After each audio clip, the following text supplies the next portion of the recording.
sudah dihandle dengan baik, sudah diadukan dengan polisi si debiturnya. Kita sudah kerjasama dengan PNM Modal Ventura. Ini kan begini ceritanya, Mbak Tupon ini.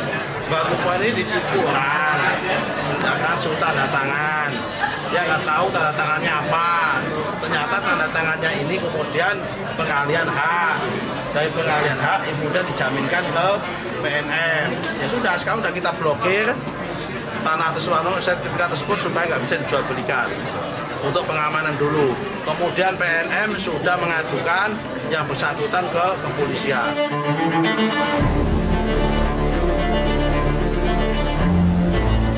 Terkait kasus tersebut, Polda DIY telah menerima laporan dari korban pada tanggal 14 April 2025 karena korban bersama ahli warisnya mendatangi Polda DIY untuk melaporkan peristiwa tersebut. Dan setelah kami terima laporannya di SPKT, dan saat ini prosesnya masih bergulir di penyidik di Treskrimum Polda DIY. Jadi salah satu bagian dari penyelidikan tersebut adalah tentunya kita akan memintai keterangan dari saksi, baik saksi pelapor maupun tentunya saksi-saksi lain yang mengetahui terkait peristiwa tersebut, dan ini masih berprogres tentunya. Kita akan mengupdate kembali.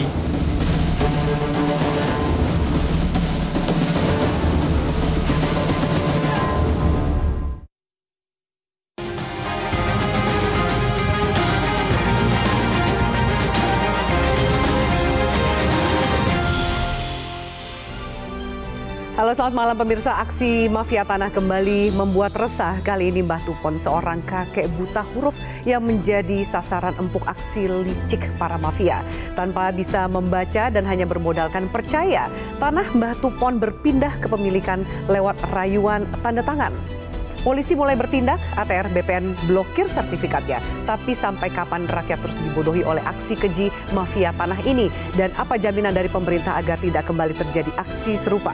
Bersama saya Afiani Malik, inilah top issue pada malam hari ini, mafia tanah yang bikin rakyat susah.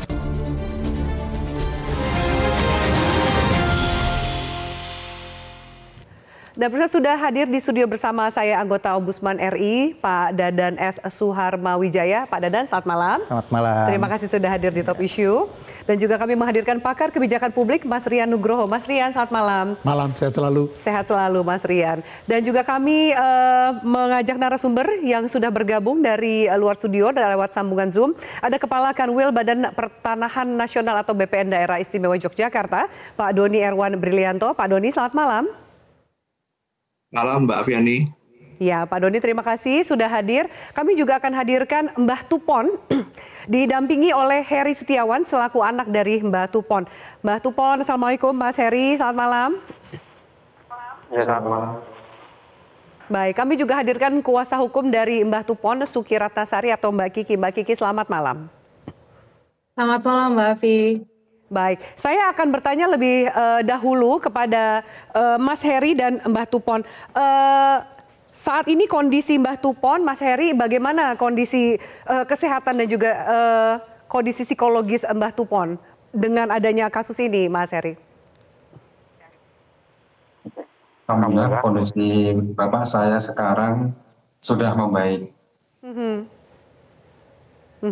Sebelumnya, seperti apa kondisi Mbah Tupon, Mas Heri?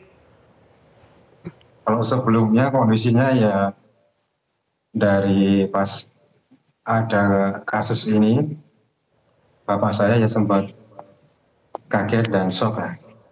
Nah, sekarang ya sudah mulai membaik karena sudah ada banyak yang membantu Bapak saya menyelesaikan perkara. Mas Heri, boleh ditanyakan Mbah Tupon itu saat ini dan keluarga tinggal di mana, dan apa sebenarnya cerita versi dari Mbah Tupon sendiri, Mas Heri? Bisakah Mbah Tupon menjawab pertanyaan ini?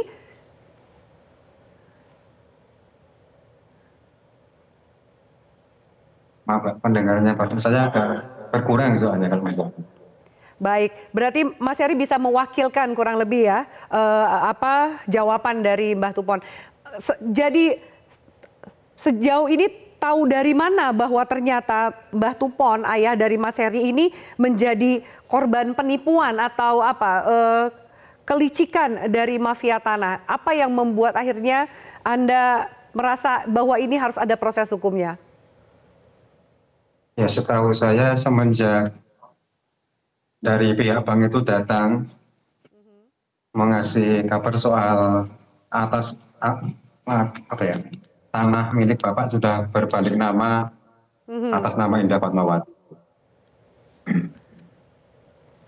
Kenal dengan pemilik sertifikat, dengan pemilik baru ini? Apakah Mbah Tupon dan keluarga kenal? Keluarga itu. Halo Mas Heri.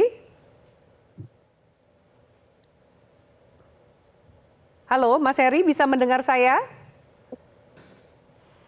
Baik, kami akan perbaiki sambungan telekomunikasi kami bersama dengan Mbah Tupon dan Mas Heri. Mbak Kiki, bisa mendengar saya? Iya. Ya, baik. Mungkin Mbak Kiki bisa mewakili jawaban dari Mbah Tupon dan keluarga. Sejauh ini kan banyak sekali kronologinya ya, meskipun nanti kita bahas proses hukum yang terjadi. Tapi awal mulanya ini seperti apa sampai kemudian diduga bahwa Mbah Tupon ini dan keluarga menjadi korban dari mafia tanah, Mbak Kiki? Iya, memang ini berawal dari proses di tahun 2020. Mbah Tupon ini awalnya memiliki tanah seluas kurang lebih ada 2.100 meter persegi ya, yang ada bangunan permanen di atasnya. Lalu kemudian di tahun yang sama itu memang Mbah Tupon ini menjual sebagian tanahnya sekitar 298 meter persegi kepada saudara BR ini. Beliau ini kebetulan tokoh masyarakat yang ada di Bantul ya, jadi masih tetanggaan juga dengan Mbah Tupon. Kemudian di tahun 2021 ini juga terjadi ada pecah sertifikat ini untuk keperluan hibah ya. Mbah Tupon menghibahkan 90 meter persegi tanahnya untuk jalan, kampung, dan juga 50 meter persegi untuk gudang. Nah, di proses pecah sertifikat untuk dijual di 298 meter persegi dan untuk kampung di tahun 2021 ini lancar gitu ya. Sertifikat ini diberikan lalu kemudian kembali seperti itu. Nah, di tahun 2024 itu Mbah Tupon kan memang berniat untuk membagi atau memecah sertifikatnya untuk anak-anaknya juga. Pada saat itu saudara BR ini menawarkan untuk membantu Mbah Tupon memecah sertifikatnya. Nah, pada saat itu Mbah Tupon menyerahkan sertifikatnya kepada Pak BR ini. Lalu prosesnya selanjutnya adalah Pak BR ini ada utusannya Pak BR gitu ya, namanya Pak TR1 ini ada TR-nya ada 2 ini namanya ada yang sama gitu. Pak TR1 ini untuk membantu ke Mbah Tupon dijemput, Mbah Tupon dan istrinya dijemput untuk tanda tangan. Nah, ketika dijemput ini kan Mbah Tupon sempat konfirmasi ya ke Pak BR ini untuk keperluan apa gitu, dijawab pada saat itu oh ini untuk keperluan pecah sertifikat yang mau dipakai untuk anak-anak seperti itu. Lalu kemudian kedua kalinya dijemput kembali oleh pada saat itu saudari F gitu ya, dijemput lagi untuk tanda tangan ke sebuah kantor. Mbah Tupon ini kurang tahu ini kantor apa gitu, tapi di daerah Kerapia. Pada saat itu dikatakan memang untuk tanda tangan pecah sertifikat yang 298 itu belum selesai seperti itu. Lalu kemudian yang terakhir memang Mbah Tupon didatangi oleh beberapa orang, lalu kemudian diminta untuk menandatangani yang katanya ini untuk proses pecah sertifikat yang untuk anaknya seperti itu. Nah, dan di 3 proses itu memang Mbah Tupon tidak dibacakan dokumen apa yang ditandatangani gitu, karena Mbah Tupon juga buta huruf ya, jadi nggak kemudian dibacakan. Nah, yang terakhir itu tanda tangannya memang tidak di depan notaris ataupun staf dari notaris gitu. Jadi memang pada saat itu ada fotonya, Mbak Tupon juga sempat ditanya pada saat di Polda, beliau bisa mengidentifikasi bahwa memang tidak ada notaris karena itu adalah orang-orang yang beliau kenal dekat dengan Pak BR begitu.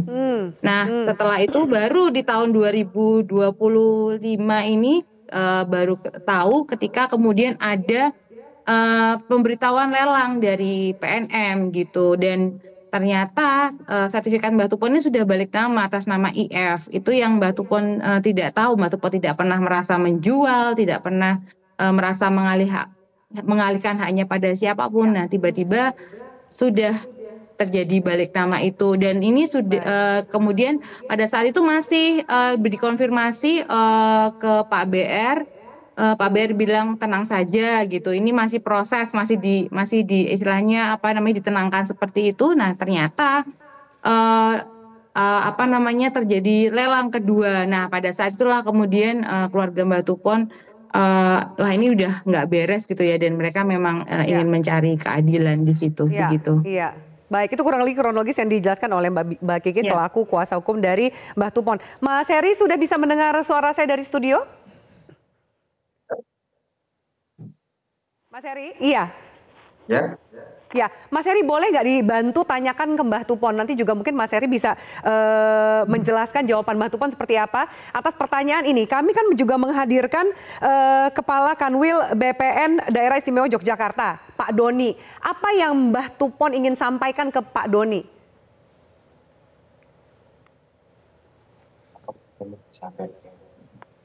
Apa yang pengen disampaikan? Yang pengen disampaikan. Saya pokoknya sertifikatnya saged langsung teng tangan kula.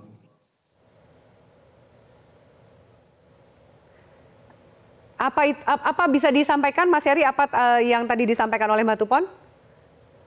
Yang disampaikan Bapak saya pengen sertifikat atas nama Bapak saya kembali lagi. Baik. Pak Doni, apakah mungkin sertifikat Mbak Tupon itu bisa kembali, mengingat ada proses hukum yang saat ini berjalan dan sejauh ini pemberitaannya sertifikat Mbak Tupon ini diblokir karena ada sengketa ini. Silakan Pak Doni. Terima kasih Mbak Afi. Jadi memang ini ya, memang ada sengketa ya kaitannya dengan Mbak Tupon ini, dan pada saat ini kita melakukan yang namanya blokir internal sebenarnya Mbak. Jadi karena sengketa, kemudian teman-teman dari Kantah Bantul hari Senin minggu lalu itu sudah ke sana dan sudah melakukan penjajakan lah kaitannya dengan kelapangannya, dan pada saat itu kita dari permintaan dari Kantah Bantul setelah melakukan dialog dengan Mbak Tupon, dan juga ada Pemda Kabupaten Bantul pada saat itu. Kami berdua ini dari Pemda maupun dari ATR BPN sama-sama menindaklanjutin. Jadi dari kami melaporkan dari Kantah untuk melakukan blokir internal, dan blokir internal ini kan prosesnya harus dari usulan dari Kantah, kemudian kami dari Kanwil akan merekomendasikan apakah memang perlu atau tidak untuk blokir internal. Dan untuk tanah Mbak Tupon ini kita lakukan blokir internal hari Selasa minggu lalu Mbak, untuk blokir internalnya. Sementara itu ini ya Mbak. Jadi proses apa Pak mungkin bisa dijelaskan, karena tentu harapan dari Mbak Tupon dan keluarga adalah kejelasan apakah sertifikatnya bisa kembali ke tangan mereka atau tidak, dan tentu proses hukum jika ada pemain atau mafia yang bermain atas sertifikat Mbak Tupon.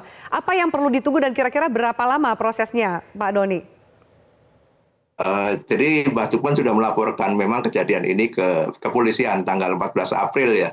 Dan saat itu kami juga ada berita, terus kemudian kami dikabarin, makanya hari Senin minggu lalu kami juga ke lapangan kaitannya dengan ini, dan kita juga sama-sama nih Mbak, jadi begitu kita blokir, kita juga siapkan data-datanya, karena memang nanti pasti juga kita sebagai yang berwenang lah kaitannya dengan pertanahan ini akan diminta keterangan, dan saat ini di kami juga ada dari kepolisian maupun ini ada Satgas Mafia Tanah sebenarnya Mbak.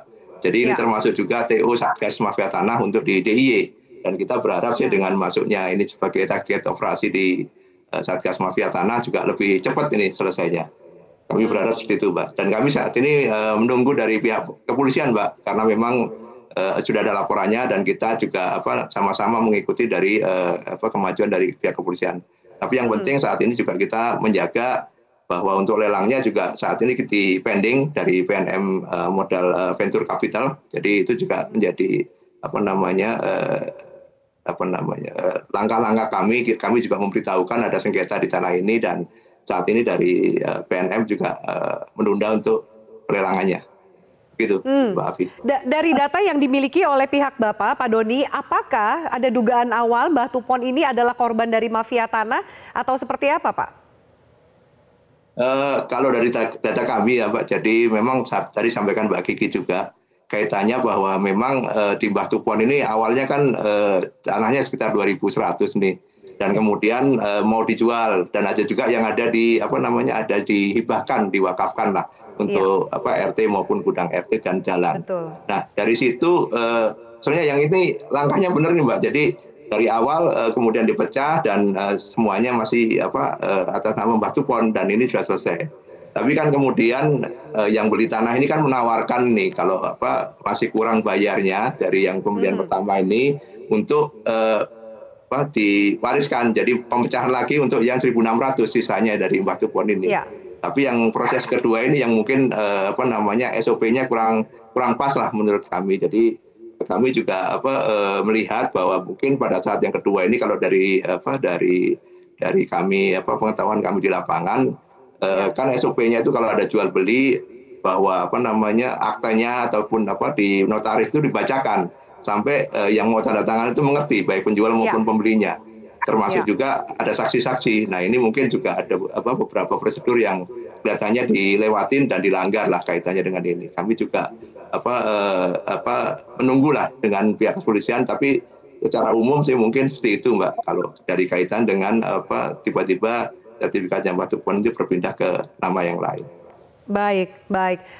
Saya akan kembali ke Mas Heri dan Mbah Tupon. Mas Heri, sebagai anak, bagaimana Anda menyikapi kenyataan bahwa ini Mbah Tupon kan sudah sepuh, buta huruf gitu, harus menghadapi persoalan hukum seperti ini. Selain harapan dari keluarga agar sertifikatnya balik, apalagi yang bisa Anda sampaikan? Mungkin juga Mbah Tupon mau menyampaikan kepada orang-orang yang sempat dirasa dekat, tapi ternyata malah membawa permasalahan ini ke keluarga Mbah Tupon. Sebagai anak menyikapinya, yang pertama saya menenangkan orang tua saya dan memberi dukungan emosional. Terus tentang ini kan prosesnya panjang gitu, Mas Heri. Iya. Mana, Mbak? Ini kan prosesnya akan panjang. Sehingga dalam waktu dekat kita masih nunggu proses hukumnya. Tanggapan dari keluarga seperti apa? Tanggapan dari keluarga, proses hukumnya semoga bisa dipercepat. Adakah keinginan Mbah Tupon mungkin menyampaikan kepada pihak-pihak yang awalnya dikira dekat tapi ternyata malah menjerumuskan Mbah Tupon dalam permasalahan ini? Mungkin Mbah Tupon mau menyampaikan kepada pihak-pihak yang sempat mengajak Mbah Tupon dan istri untuk tanda tangan tanpa membacakan isi apa yang ditandatangani? Mbah Tupon mau menyampaikan sesuatu?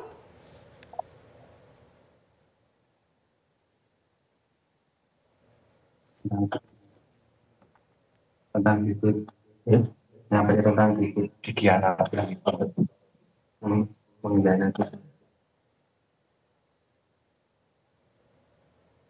Dikhianati rasa percaya gimana? Mengkhianati. Dan itu bersih Ines ngoten lho. Mbah kawane tak jaluke sertifikate tak pedane nang anak-anakku. Wong anakmu ki rak papat telu to, Mbah. Nggih. Kok sing karo kowe dadi papat. Ning kula nyuwun tenggene Pak Aris mawon, Pak. Oh ya, ten Pak Bukit. Ya. Mas Heri boleh dibantu diperjelas apa jawaban dari Mbah Tupon itu kira-kira? Ya, di Bapak ya sangat kecewa soalnya sudah saling percaya kan Bapak sama Pak Bibit itu. Ternyata dia ya nanti kayak. Iya, baik. Mas Heri dan Mbak Tupon, terima kasih banyak. Kita harapkan nanti ada keadilan dalam proses hukum ini dan semoga harapan Mbak Tupon bisa tenang di masa tuanya dan bisa mendapatkan keadilan dan harapannya sertifikatnya kembali ke kepemilikannya kepada tangan Mbak Tupon. Terima kasih Mbak Tupon dan Mas Heri, sehat selalu. Selamat malam. Baik, pemirsa kami akan jeda. Mbak Kiki dan Pak Doni harap kita lanjut diskusi ini di segmen kedua. Kami harus jeda sejenak. Kami lanjutkan topik isu sesaat lagi. Tetaplah bersama kami di Metro TV.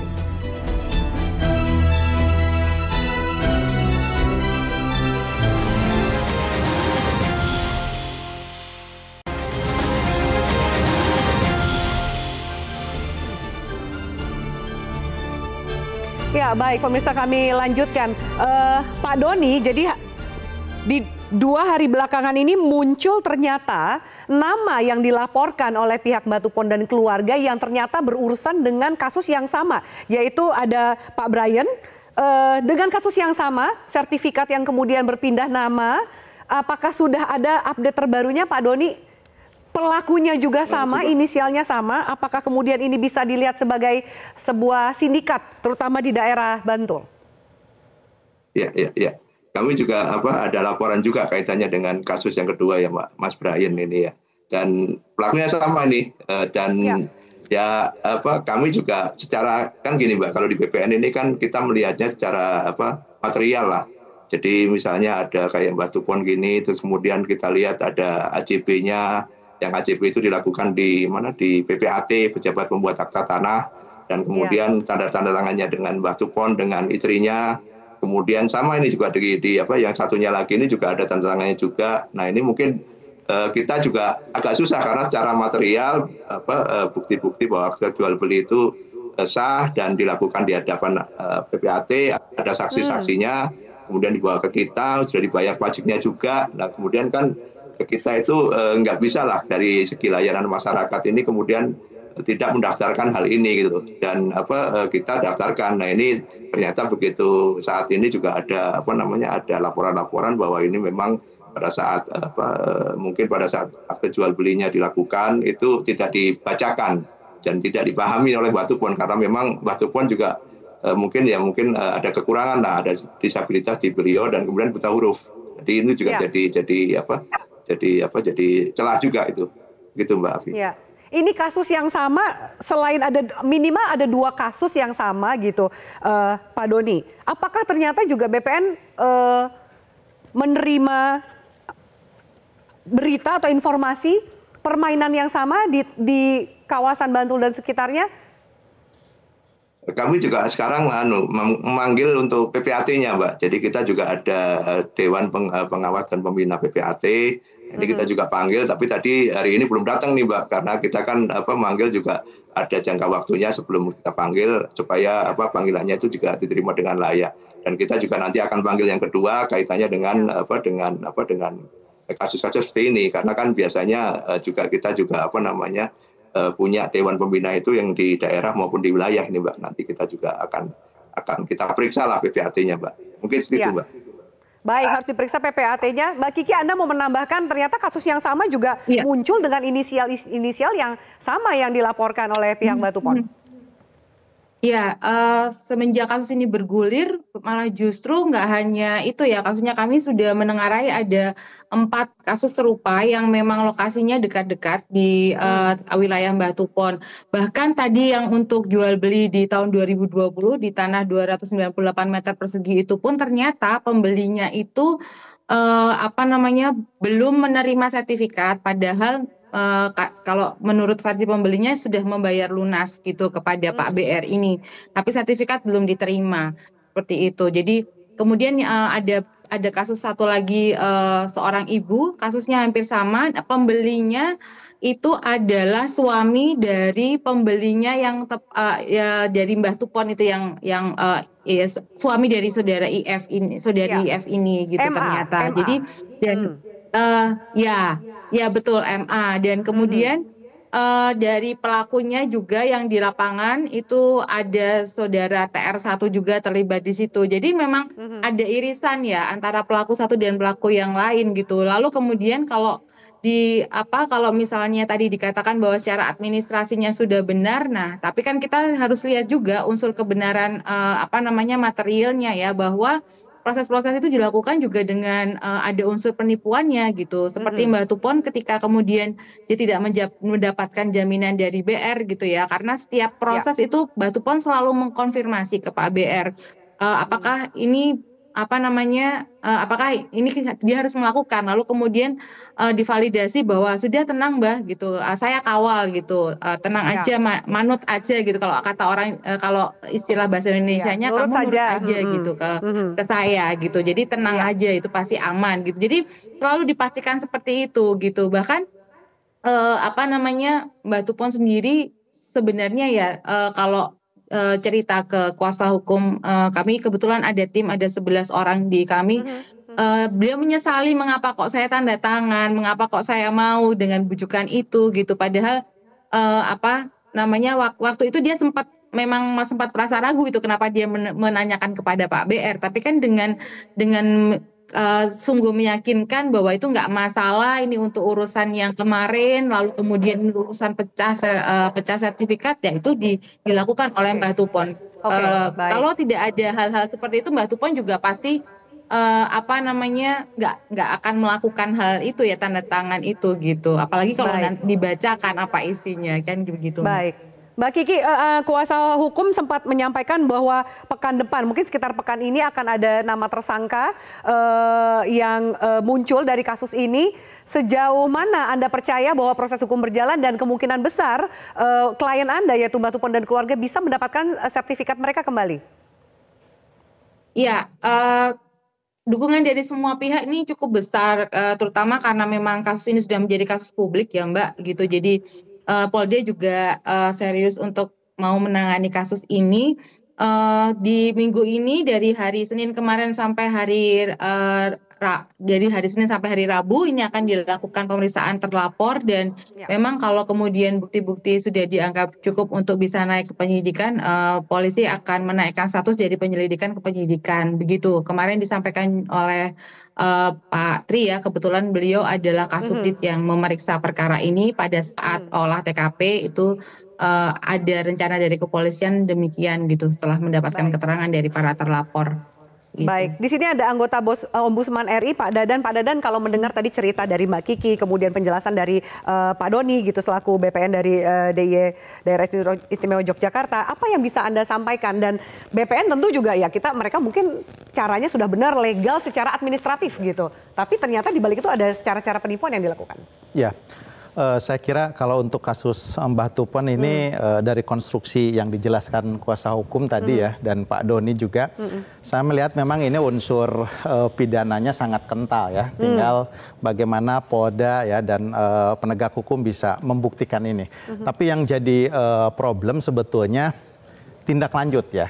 Nanti kalau memang sudah terbukti kasus pidananya, tentu setelah kasus pidana mungkin ada tersangka dan terpidananya, tapi ada nanti proses keperdataannya nih, siapa yang betul-betul memang berhak untuk memiliki, yang sah menjadi pemilik tanah tersebut. Nah ini kan agak beda antara pidana dengan perdata. Nah ini memang nanti harus ditindaklanjuti dan harus dikawal dua-duanya gitu ya.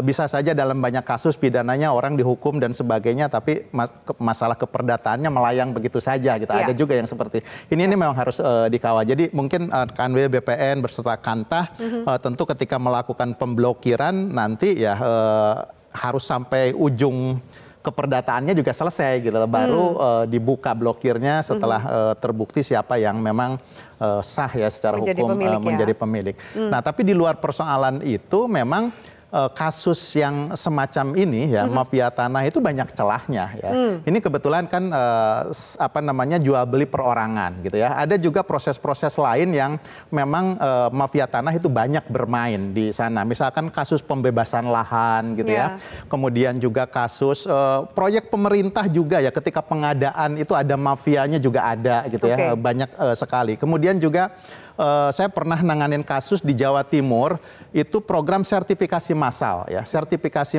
massal itu orang menyerahkan ke aparat gitu ya untuk mengurusi gitu ya. Kemudian juga entah berapa tahun gitu ya. Sama modusnya. Atau sudah ganti nama? Tidak selesai-selesai menurut pengakuan dari korban ya. Mereka tidak tahu udah selesai, padahal ternyata udah selesai gitu ya. Jadi sertifikasi massal itu belakangan juga sama ini, ada orang tiba-tiba dari bank nagih gitu ya ke ini Pak, ini kredit macet loh. Kapan saya pinjam uang ke bank gitu ya, pinjam uang ke bank segala macam. Oh ini agunannya ini sertifikat gitu loh. Dia kaget loh. Memang udah ada sertifikatnya, bukankah saya sedang membuat sertifikat dan memang belum jadi-jadi sertifikat massal itu sampai 18 orang gitu ya. Nah, jadi pola yang dialami oleh Mbak Tupon dan keluarga ini jadi pola yang cukup lumrah dilakukan oleh penipu tanah. Ini antar orang per orang ya, penipuan tanah ini ada yang massal dilakukan oleh perangkat yang mengurusi itu. Kita sempat mengusut gitu, kita tanya ke kepala Kantah ya. Kantah ternyata oh betul Pak, ini sertifikat sudah jadi dan sudah diserahkan gitu. Waktu itu kita menginvestigasi kenapa ini bisa diserahkan ke bukan pemiliknya. Ternyata itu ada surat kuasa gitu. Yang surat kuasanya itu ketika mengurus itu terbuka gitu. Jadi menyerahkan semua urusan ke orang itu gitu ya. Termasuk akhirnya mengambil. Nah, kita sempat diskusi dengan teman-teman ATR BPN gitu ya. Akhirnya karena pengalaman itu ke depan tidak boleh lagi seperti itu. Jadi harus yang menerima itu memang orang-orang yang betul diterima. Tapi saya juga punya catatan ini. Takutnya ini menjadi modus di beberapa tempat. Kantah ya itu melaporkan sertifikasi massal PTSL sudah tercapai sekian persen. Kami ada data di kantor perwakilan kami, itu datanya yang masuk ke kementerian udah selesai sertifikatnya. Tapi sertifikatnya belum dibagikan sampai berapa tahun. Nah ini bisa jadi celah juga nih orang berbuat jahat gitu loh. Makanya memang kami sedang bikin kajian di mana saja yang sudah selesai. Kemudian kami ingin koordinasi dengan Kementerian ATR BPN supaya memang betul-betul itu diserahkan ke pemiliknya segera kalau sudah jadi itu. Jangan hanya dilaporkan saja ke kementerian, oh ini udah selesai sertifikatnya sekian, tapi ternyata di masyarakat belum diterima diserahkan, gitu ya. Belum diterima. Oke, baik. Pak Doni, kalau kemudian sekarang ini kan sepertinya anggaplah ada 2, bahkan tadi sempat disampaikan oleh Mbak Kiki ada kasus lain juga sekitar 4 kasus dengan modus yang sama di daerah pimpinan Bapak gitu. Apa yang perlu dilakukan dan harus melapornya kemana Pak? Nanti kita harus jeda, kita lanjutkan sesaat lagi. Tetaplah bersama kami.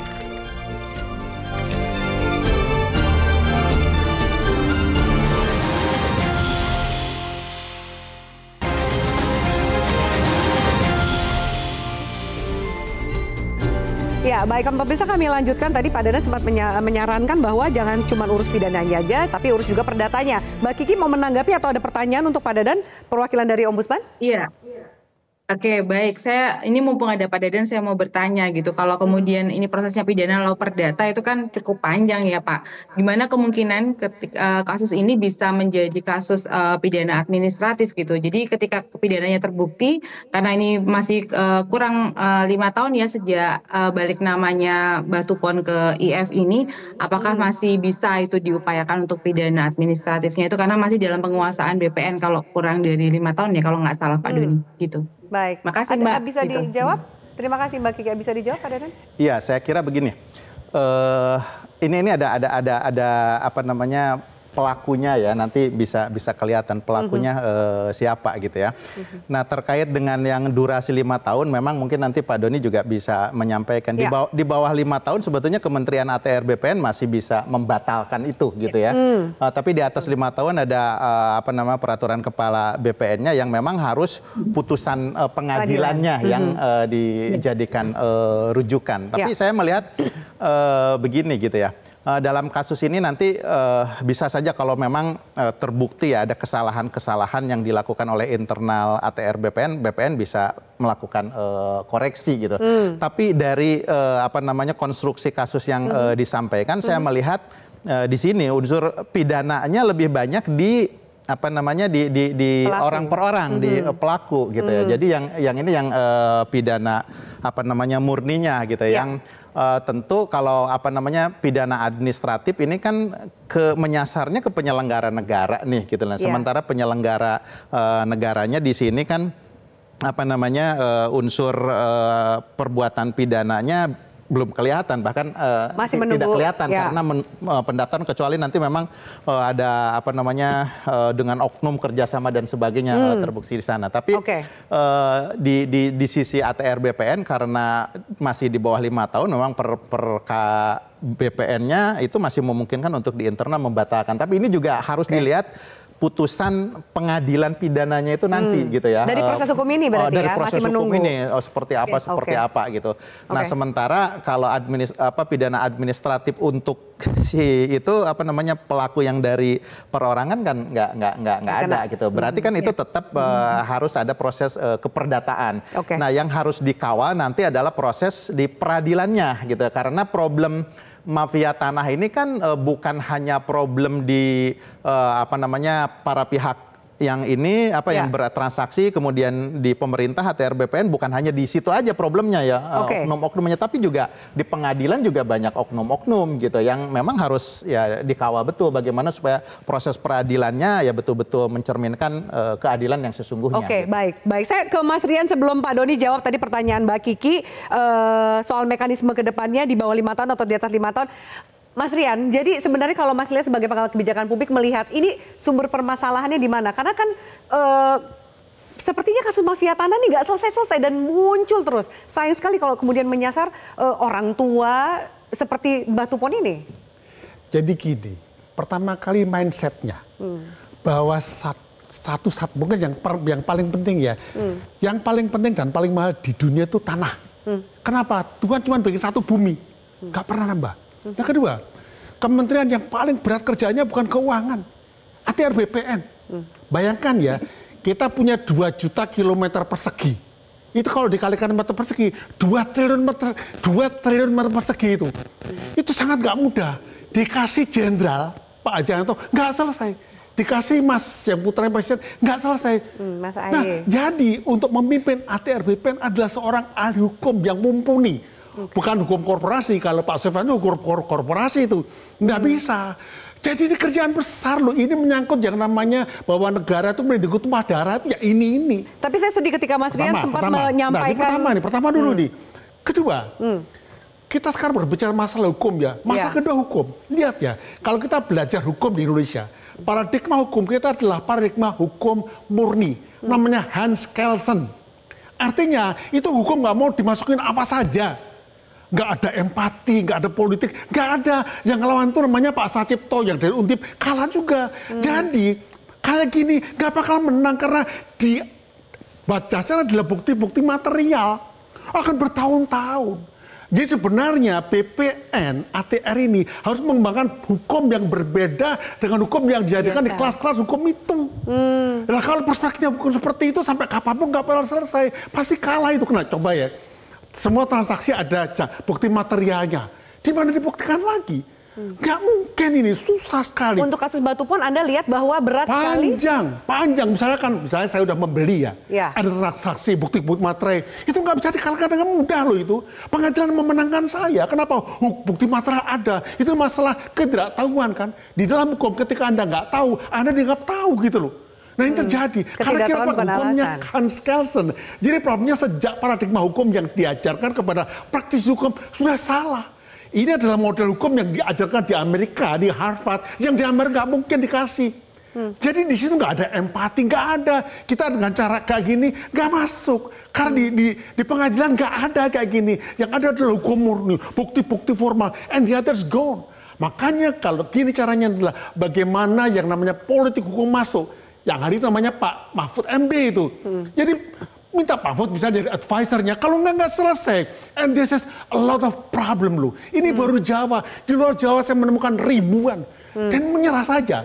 Ini nggak mudah. Nah sekarang kita suka gampangkan itu loh. Nah untuk Pak Doni, saya kasih akses Pak Doni ya. Nanti kalau saya mau ke Jogja kita bicara lebih lanjut. Jadi Pak Doni gunakan namanya pendekatan audit forensik. Detail itu Pak, itu untuk audit di KPK itu baru ketemu. Tapi itu pun nanti yang namanya Bapak nanti bilang sama kepala BPN karena Pak apa namanya ini dari NU nih kan Pak Nusron. Kasih tahu bahwa BPN harus punya hukum yang berbeda. Kalau nggak bertele-tele dan orang akhirnya menjadi, ternyata cuman diberitakan, diproses, nggak bakal selesai. Ini adalah gunung es kita, di mana masalahnya ini kecil aja, yang bawah ini lo gede. Gede apa? Nomor satu, tanah itu nggak bisa diselesaikan dengan cara hukum yang ada. Perspektif hukum kayak gitu, perspektif hukumnya Hans Kelsen yang namanya hukum Muri nggak bisa jalan. Jadi ada perubahan hukum di sini, yang lain boleh tapi sini. Dan ini berhubungan dengan namanya di Jawa ada istilah. Nanti tanya Pak Doni, meskipun namanya Doni pasti orang Jawa nih. Di Jawa ada istilah sak dumuk batuk, sak nyari bumi. Ini jidat kecil, tapi you sentuh you marah. Karena masalah kehidupan. Nah ini harus disentuh juga. Ini harus menjadi agenda presiden. Karena kalau bisa selesaikan ini, kalau mau saya secara kebijakan selesai gampang kok. Presiden mengeluarkan sebuah belate baru. Bahwa ini masalah tanah seperti ini. Dan ini betul-betul sebuah effort yang nggak mudah. Kenapa? Yang dibilang mafia tanah, it's real there. Dan namanya mafia, itu kadang di balik kekuasaan. Untouchable. Nah ini contoh masalah kemarin yang itu, apakah selesai namanya pemagaran laut? Nggak selesai juga. Jadi yang namanya ini adalah gunung es. Nah ini saya kira mumpung kita punya Pak Prabowo sebagai TNI ya. Dengan keberanian beliau, ayo kita perangi. Mafia selesai lah gitu kira-kira. Gitu, baik. Saya harus jeda, nanti saya minta tanggapan Pak Doni usai jeda berikut itu. Tetaplah bersama kami.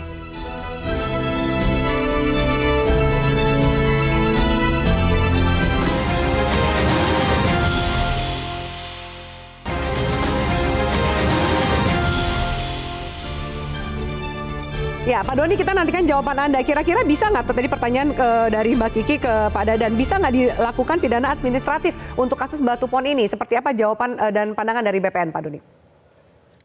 Terima kasih, Mbak Afi. Setuju bahwa kita di BPN ini kan sudah jadi target operasi untuk mafia tanah ya. Dan tim kami ini sudah ada dengan kejaksaan, dengan kepolisian. Jadi nanti harapannya itu bisa lebih cepat lah. Kalau biasanya kan dari kepolisian dulu, kemudian baru masuk kejaksaan. Ini enggak. Jadi dalam kelapangannya itu sudah ada tim dari kejaksaan maupun kepolisian. Jadi nanti P21-nya lah kalau istilahnya itu lebih cepat. Satu itu. Terus kemudian kedua, ya kita juga pesan-pesan tuh sama dari tim kami ini. Tim kami juga ada ikut di situ dan Pak Dadan juga kelihatannya kalau di pusat jadi satgas juga ini di mafia tanah nih Pak Dadan. Jadi kalau di kami ini kemarin juga pesan-pesan dengan tim kami bahwa kalau bisa di dalam tuntutannya itu juga mengembalikan sertifikat tanah itu ke dalam atas nama Batu Pon lagi gitu loh. Jadi kita juga eksekusinya lebih mudah kan kalau sudah ada putusan itu. Jadi kami ngejarnya segitu. Jadi saat ini kita akan berusaha supaya dari tuntutan maupun ini tuh kita juga langsung bahwa ada amar putusan yang kelihatannya langsung karena memang ini ada pidananya dan ini kembali ke tangan Batu Pon untuk sertifikat. Baik. Mungkin begitu untuk ini ya, Mbak Afi. Baik. Pak Dadan mau menanggapi termasuk juga tadi statement dari Mas Rian, sepertinya susah gitu melawan mafia ini.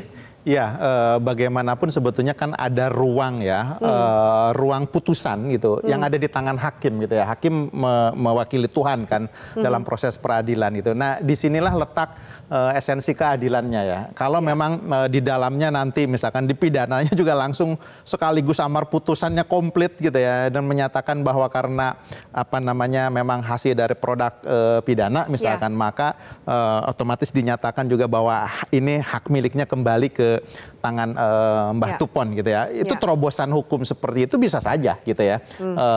Bisa saja muncul, mungkin filosofi hukumnya tadi Pak Rian menyatakan seperti Pak Mahfud bilang mungkin bisa seperti saja. Itu. Tapi itu kan ada di kepala hakim ya sebagai pemutus gitu ya. Baik. Nah, meskipun nanti ada proses-proses ya, namanya peradilan kan memang tentu masing-masing pihak banding dan sebagainya. Tapi menurut saya sih problemnya, saya ingin mengingatkan kepada publik bahwa banyak modus ya mafia tanah, tidak sekedar proses jual beli gitu ya, tapi juga ada proses pengadaan proyek pemerintah gitu ya, atau proyek swasta juga yang kadang mengatasnamakan ini atas restu pemerintah dan sebagainya. Itu di situ ada celah-celah gitu ya untuk orang-orang yang punya niat jelek itu mempermainkan masyarakat yang tidak tahu. Ini yang harus dikawal gitu ya. Baik. Mas Rian terakhir gitu untuk kasus Batu Pon, kalau kemudian tadi Mas Rian menyampaikan banyak sekali yang bisa dilakukan, tapi kan mungkin jangka panjang. Tapi anggaplah kemudian ini jadi pelajaran ketika sorotan publik ke kasus Batu Pon ini, apa yang bisa dilakukan untuk mengupayakan keadilan dalam kasus ini?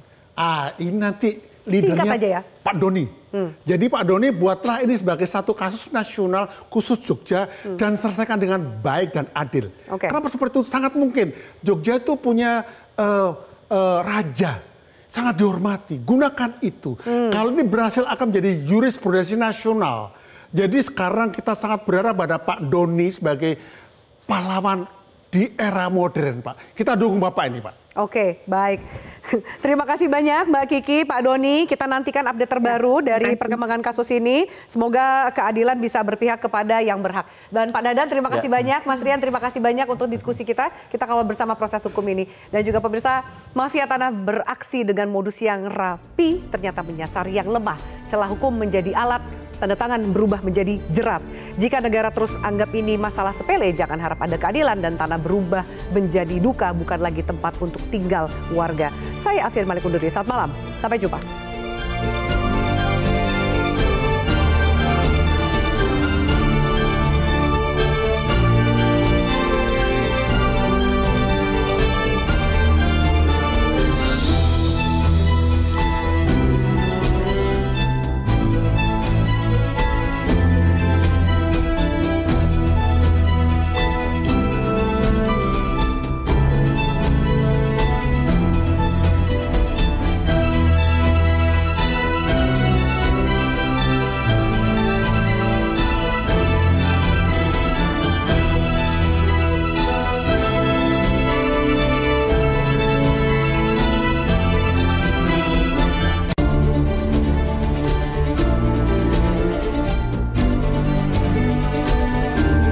Jelajahi cara baru mendapatkan informasi. Download Metro TV Extend sekarang.